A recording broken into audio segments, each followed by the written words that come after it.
Assalamualaikum warahmatullahi wabarakatuh. Perkenalkan, nama saya Muhammad Rizky, NIM 201990331, Prodi PAI, Fakultas Tarbiyah dan Keguruan. Baik, di sini saya akan sedikit menceritakan tentang kisah sahabat Nabi yang gemar melucu namun masuk surga dalam keadaan tertawa, yaitu Nuaiman bin Amru bin Rafa'ah. Silahkan menyaksikan videonya. Assalamualaikum warahmatullahi wabarakatuh.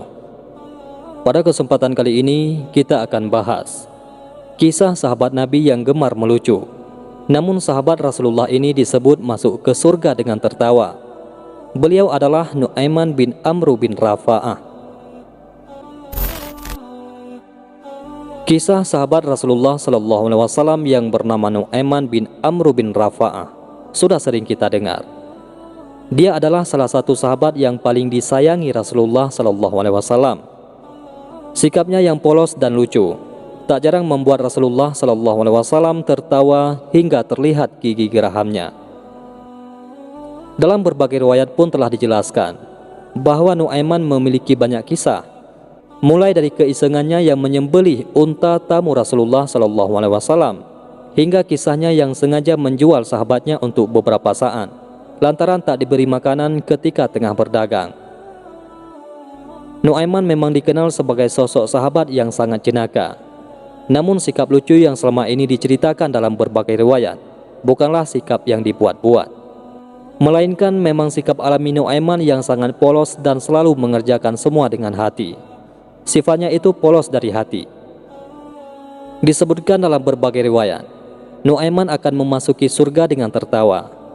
Hal itu lantaran ia sangat sering membuat Rasulullah SAW dan para sahabat terhibur dengan sikapnya.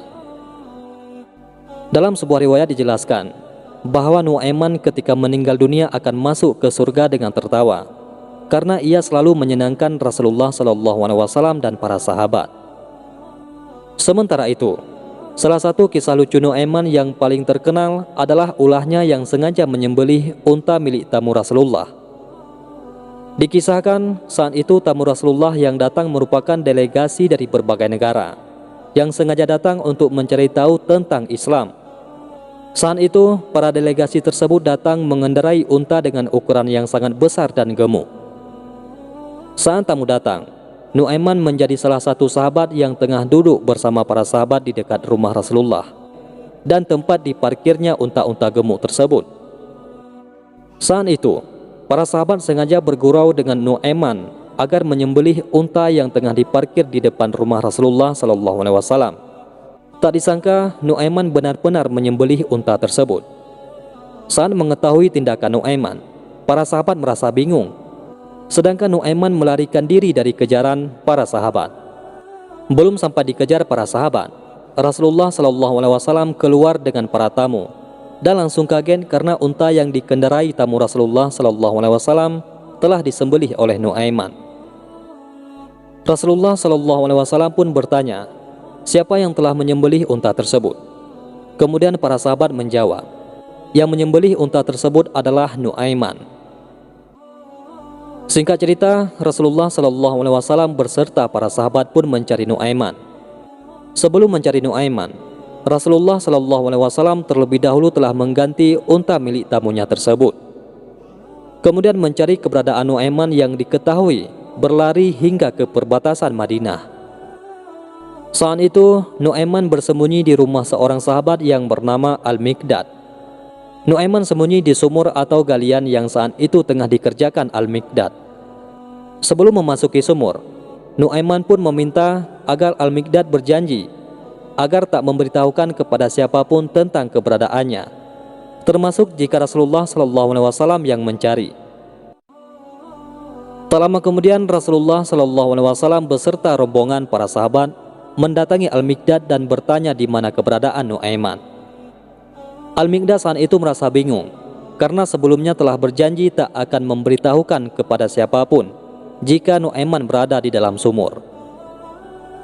Namun ia semakin bingung karena yang datang bertanya adalah Rasulullah SAW.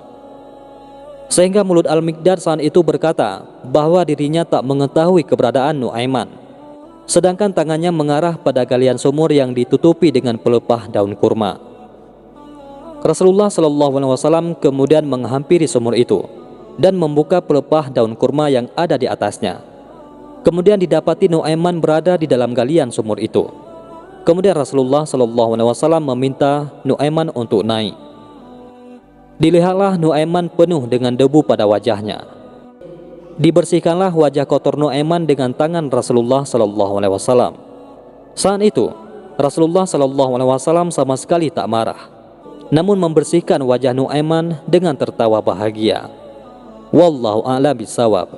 Mudah-mudahan bermanfaat. Assalamualaikum warahmatullahi wabarakatuh. Baik, hanya itu yang dapat saya sampaikan ataupun yang dapat saya ceritakan. Semoga bermanfaat untuk teman-teman sekalian. Saya akhiri. Wassalamualaikum warahmatullahi wabarakatuh.